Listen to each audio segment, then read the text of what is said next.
Reprogramming.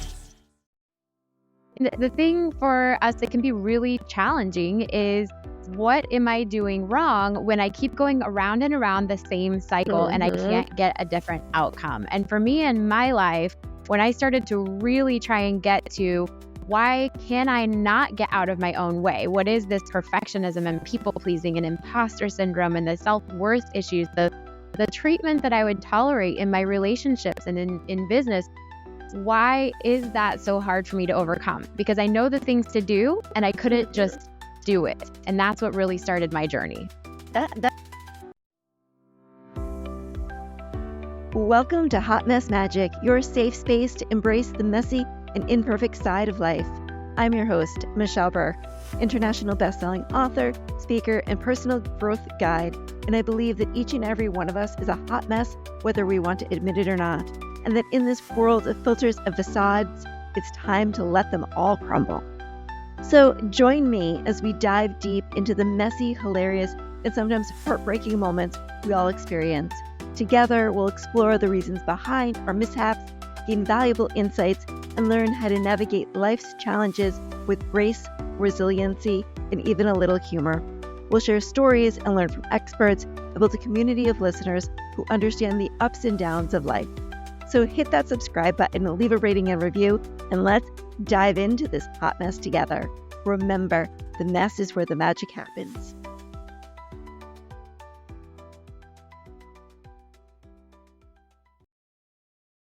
Hello, and welcome to another episode of the Hot Mess Magic Show.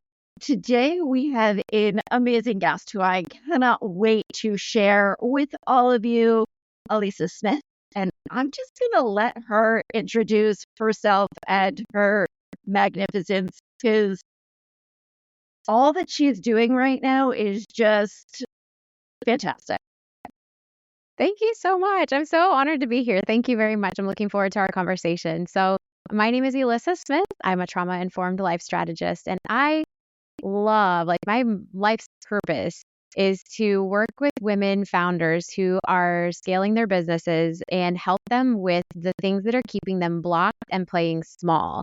And oftentimes people don't realize that their limiting beliefs go back to a certain type of hidden trauma. So that's my specialty, is uncovering what might really be the root of what's stopping you and helping you get over. I love it, because we sit there so many times and we're like, why? Why does this keep happening? Why am I in this pattern? Why do these hot messes keep happening? Exactly. And, because we're smart, right? We are adequately intelligent. Yes.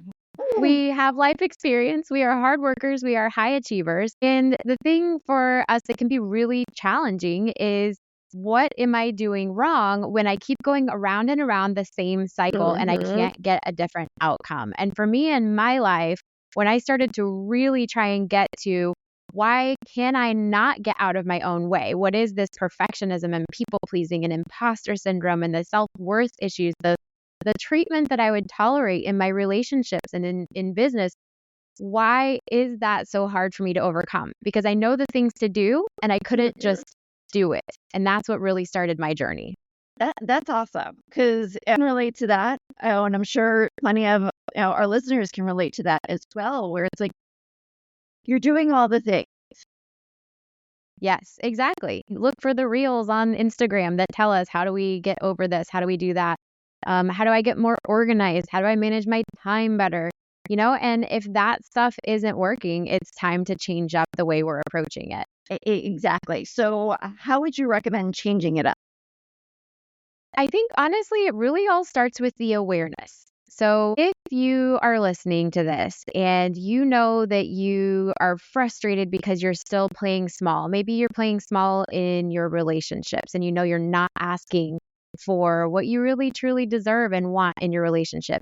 Maybe you're having trouble setting boundaries, or maybe it's in your business. Maybe you know that you have big dreams, but you have a hard time thinking about delegating anything to anyone. So you're the one that's hustling and you're getting burned out on the regular. And if you've already tried to stop those things, then that's your moment where you just want to really take a self-assessment and look at what are the things that are not going away when I'm working harder, trying to be better, trying to do more. And once you have that realization, you have to understand one thing. It's not your fault. This was the moment that changed everything for me.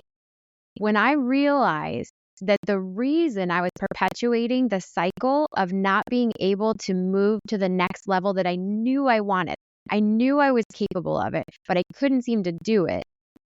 I had to understand that it's actually your brain's programming in survival mode that keeps you small. And that's not anything that you could have or should have done differently or better. It is just a result of what you've been through and the way your brain programmed to help you survive. So that realization is really important to start with. That's so powerful. We're hearing now more and more as to the regulating of our nervous systems. And, words like fight, flight, freeze, fawn, those were words that we once heard, only if you took a psychology course. Exactly. And now they're becoming mainstream words as we're learning more and more about the brain and the neuroplasticity of our brain, where that old saying of you can't train an old dog new tricks is false. That's true. Yeah, it's not, that's completely not the case with the way that we now know that we can reprogram ourselves. So you have this framework. Yeah. Yep. I want to share a little bit about this framework because when you shared it with me, I had like this huge, massive light bulb moment. And I was like, oh my gosh, this makes complete sense. This explains every single one of my messes. Absolutely. So if we go back to the idea that our coping mechanisms, the way that we procrastinate or people please or can't set boundaries or just keep burning out and kind of hustling harder when we actually should be resting. If we go to the understanding and the reality that that's not our fault, the coping mechanisms just were programmed into us, then what we want to do is we want to look at how do we deprogram? How do we program something different moving forward? So the survival brain, it's really important to understand the two sides of the brain, right? A lot of people talk about survival mode, survival brain, fight, flight, freeze, and fawn. Like you said, it's becoming buzzwords. I mean, trauma and the, sympathetic nervous system response. People are starting to talk about this more, which is great news for those of us who want to actually hack this in ourselves. Exactly. So the right brain has the amygdala, which is, and I'm going to try not to get too jargony, but this is helpful to know. It's like a little command center in there. And it's always watching for a threat. And the way that it detects if there's a threat on your life is if your body feels and senses stress. So if you think about the way that we live our lives today, right? I mean, we're surrounded by exactly right all the time. Okay, so it never turns off. The stress is always going. And if you don't know how to hack your stress response, you will continue to cope in the same unhelpful ways that you always have. And so what you want to do is understand that if you don't want to keep coping in those unhelpful ways, you need to tell your brain something different is happening than it has always believed is happening. So it thinks I'm 5 minutes late for an appointment, and it goes into fight, flight, freeze, fawn, save your life mode. That's where it goes into. Exactly. That's where you start speeding down the highway going I got to get there. I got to get there. Exactly. I'm going to run this yellow light. Yes, exactly. And your brain doesn't know that you're not about to die. It really believes that those stress threats mean a threat on your actual existence. So then it's going to go into full on coping. You're going to lose track of time. You're going to have brain fog. Your digestive system's going to be off. All these things happen when you're in what I call just survival mode. This is your survival brain taking over in those moments, which means that your executive level thinking, your higher level decision making, is not available to you because it takes a backseat. Because logically thinking, if you're in cavewoman days, you don't really need to do algebra, calculus on your way to the nearest tree, right? You're just trying to survive from the saber-toothed cat. You just get to the tree. Yeah, just get to the tree. That's all you're worried about.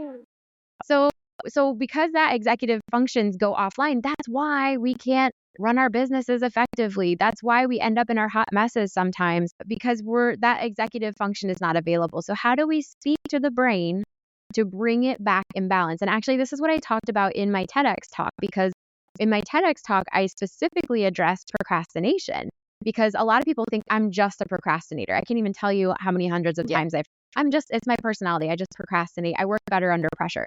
But actually, we don't have access to the full executive functions of the brain when we're under pressure, when we're in that survival response. You might do some good work under that place, but imagine what you could do without the pressure if your brain is fully functioning in balance.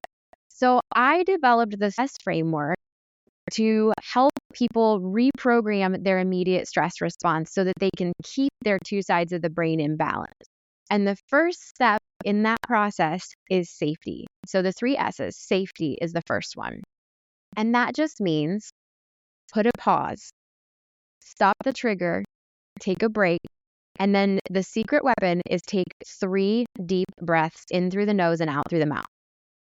And they haven't exactly discovered why 3 is the magic number here, but it really is. It's enough to reset the amygdala, because think, if you're running to the nearest tree, you're not taking deep breaths at that point, right? We're like huffing and puffing.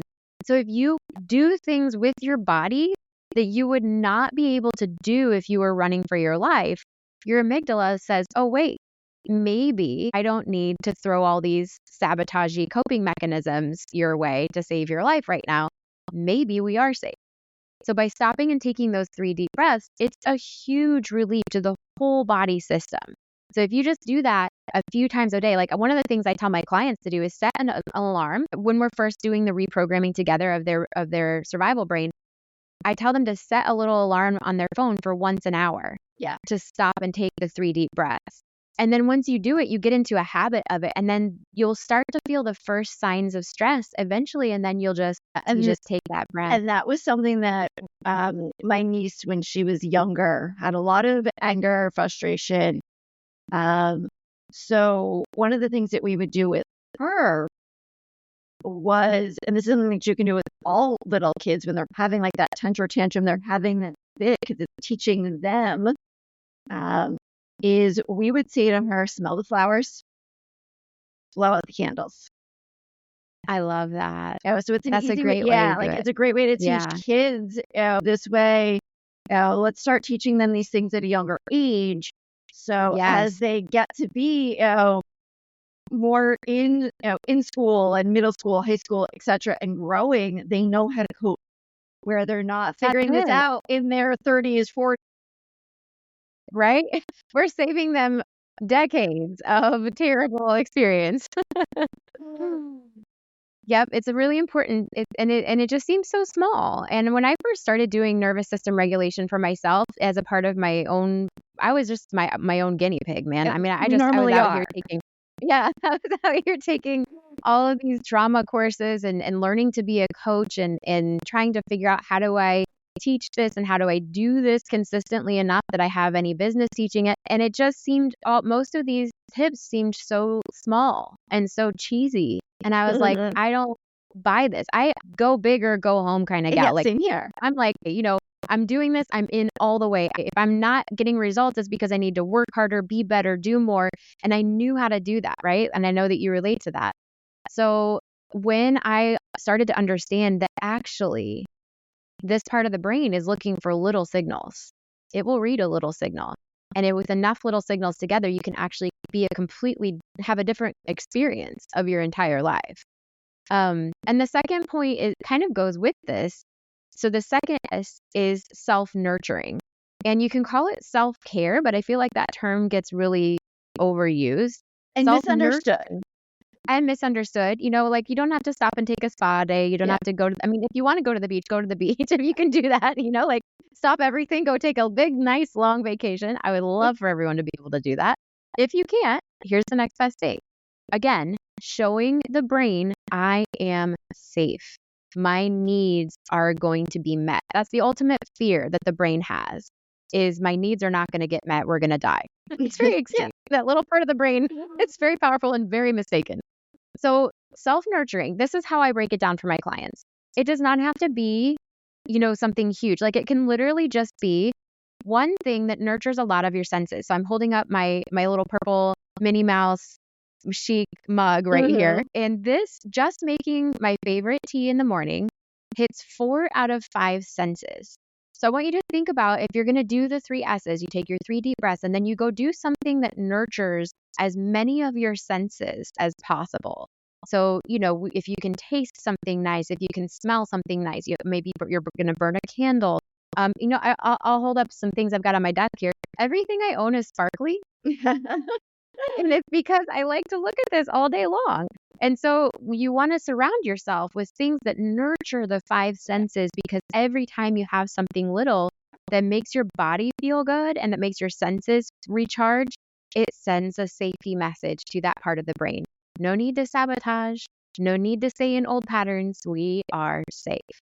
And I was talking with a client about this earlier in the week, as to how she was saying that she just redid her kitchen and she had to take everything out of her kitchen into her office. So she lost her home office space and she was working from her bedroom. And we were saying as to how, like, when you're working from your bedroom and when you're working from home, especially in this post-COVID world, like, we're in our safety net, we're in our little bubbles.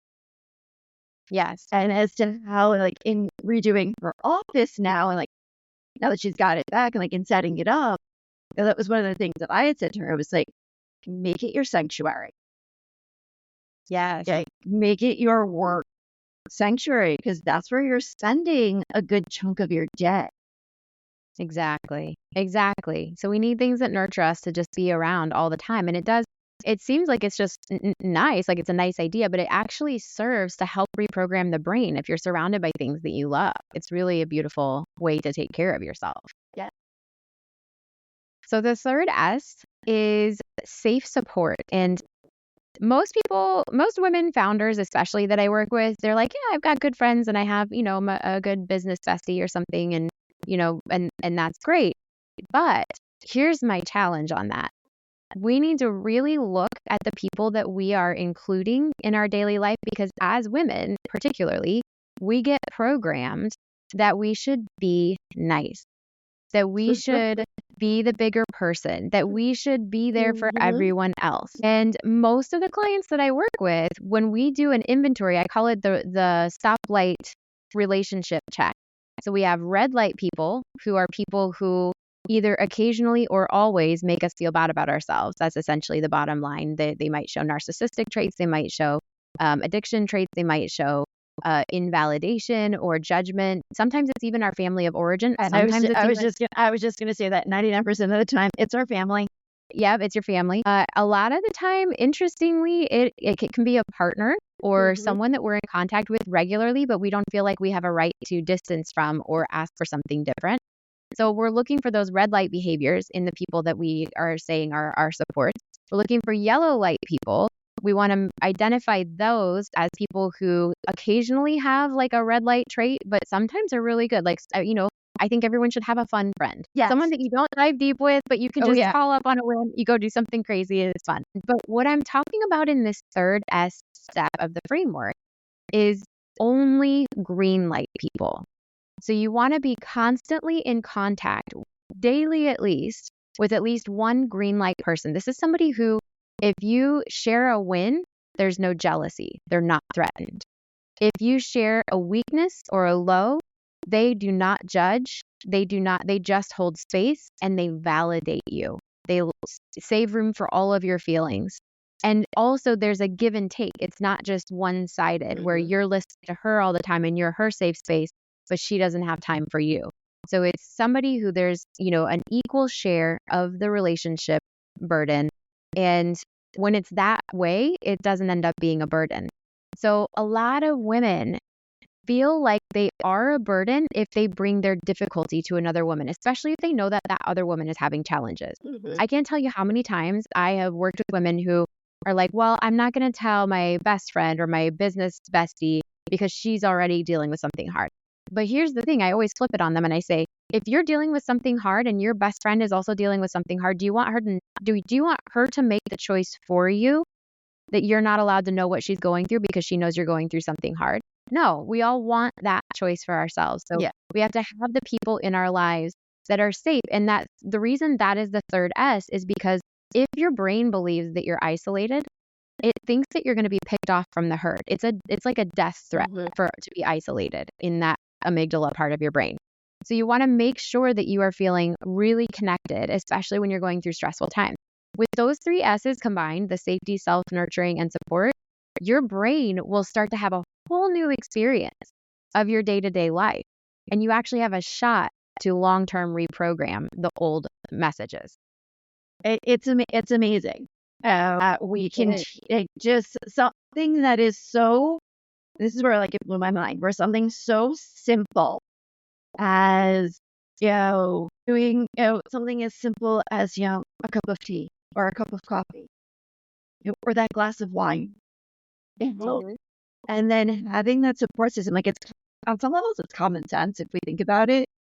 But what you had said with the support, like, I was talking with a friend the other day, and they were saying as to how, like, most people don't share their struggles with others because they don't want to burden the other person. It's like, but it's those struggles that unite us. It's that vulnerability that unites us. And if we truly love and care for someone, we're gonna want to help them through, or at least be there for them in holding that space. Absolutely. And that's, we don't want to rob other people of that, and we wouldn't want them to rob us of that. So if you want a genuine connected relationship, it's really important that it's built on safety that is strong enough to hold when one person is feeling more like a burden, and they're able to be honest and vulnerable about that with the other person, and the other person is there to validate whatever they're going through. So it's really important that you identify those traits in the right people and with the right person. If you've identified that they're a green light person, they will not feel burdened by the things that are hard for you.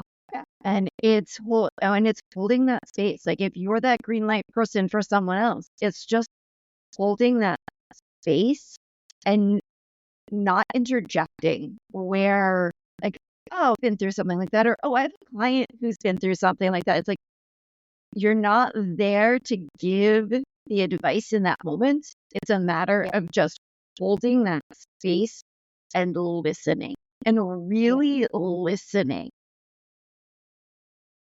Absolutely. And reflecting back that you understand where they're coming from. There is a great YouTube video that from Brene Brown and her team that depicts empathy really well. And empathy and validation is super important for, her whole platform is vulnerability, right? And so in order to maintain vulnerability that's safe and healthy, we need to validate one another, and that can only come from a place of empathy. And so one of the things that she talks about is just being with people who can just sit down there with you when you're having the bad time and say, wow, this is so hard, and I'm so glad you told me. We don't need someone that's going to fix it. This is how you can tell a green light person versus a yellow light person. Oh, well, you just need to da-da-da-da. Exactly. Or, well, that sounds like that you should have done XYZ differently. Like, no, that's not what we're here for. We need the green light person that's going to say, I'm so glad you told me. That sounds so hard, and I'm here with you no matter what. This has been amazing. Absolutely. So much value has been shared. So many aha moments have, been given. So my question is, what is that piece of advice that you would give someone who is at the peak of a hot mess in their life right now? What is the number one thing that you would tell them to do? Go easy on themselves. Ooh, I love that. For that. me, when I was in the middle of multiple types of trauma, some of which I had felt like I got my own self into, and I came to my rock bottom moment, I was so hard on myself, and that really delayed my healing process. So what I would say to the person that's listening now that's saying, I have gotten myself into all kinds of stuff, I've made mistakes, or life is unfair and I'm just sitting here at a rock bottom, Go easy on yourself. Take it one tiny baby step at a time. Make it as manageable as you can to start taking care of your body in a way that feels really nurturing. And as you do that, you will gain momentum. You'll be up and out of the pit faster than you can imagine. And the limit to the happiness that you can feel just doesn't exist. I mean, it's just a limitless freedom and happiness that is on the other side of taking those tiny baby steps. I love it because it's so true. Because I know I am very hard on myself. And we also have a tendency to judge ourselves more than we do anyone else. Yep. So yeah, giving yourself that space and really loving yourself and nurturing yourself, and not beating yourself up because no one's perfect. We have to remember Absolutely. that no one is perfect. Everyone is going through something. When we start sharing and we start holding space for each other instead of judging each other, that's when we can have these amazing transformations and growths and just cheering people on. Even when they're in that low state, like holding the space for them and cheering them on, like, you've got this. Yeah. It's very powerful when we can all see each other clearly. Yes, it is.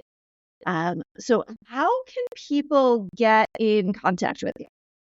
Oh, thank you so much for asking. I would love to connect with anyone that is on this journey with us, right?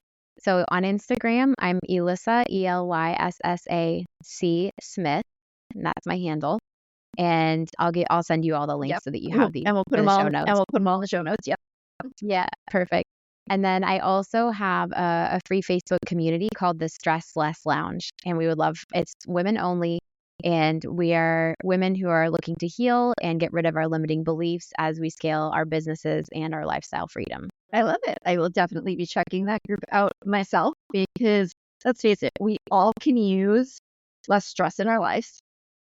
We all can, like you said, need that support. And who knows, you might find in your group, someone might find their support person. Absolutely. I have found a lot of times that some of the people that have held the greatest space for me and been there for me at some of my lowest points are those who don't even really know me. Because sometimes we feel more comfortable opening up to someone who doesn't know us because we're not really worried about their judgment or what they're going to say. That's where like family tends to judge us more because they feel that they fully know us when we really don't even fully know ourselves. So I love everything that you have shared today. Thank you so much. You're welcome. Do you have anything else that you would like to add or share with the audience? I'm just so grateful to be here. And I just want to encourage everyone. It's so possible to reprogram your brain, and you'll be surprised at how fast things take place as you start kind of hacking your own survival response. And if there's anything I can do further to serve you, please do find me on Instagram. I would just love to connect and hear your story. Love it. So thank you, Elissa, for being with us on the show today. And that concludes another episode of the Hot Mess Magic Show. Thanks so much for having me. You're welcome. Thanks for joining me on this episode of Hot Mess Magic. Remember, the mess is where the magic happens. So embrace your inner hot mess and keep shining bright. Until next time, keep laughing, keep learning, and keep discovering the magic in your mess. Be sure to subscribe to Hot Mess Magic for more episodes, leave a rating and review on your favorite podcast platform, and share this episode with a friend who needs a little hot mess magic in their life. Until next time.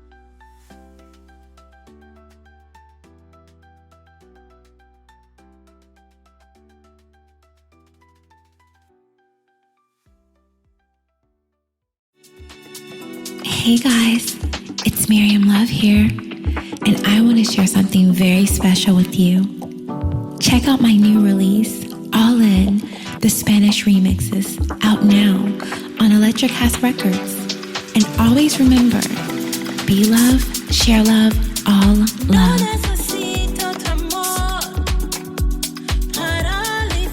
Available now wherever you listen to music. Electrocast.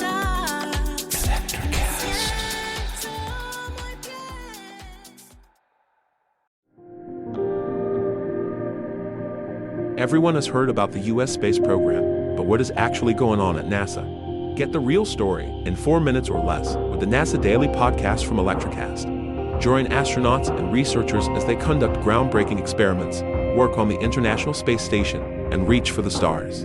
NASA Daily, your cosmic update. Electrocast.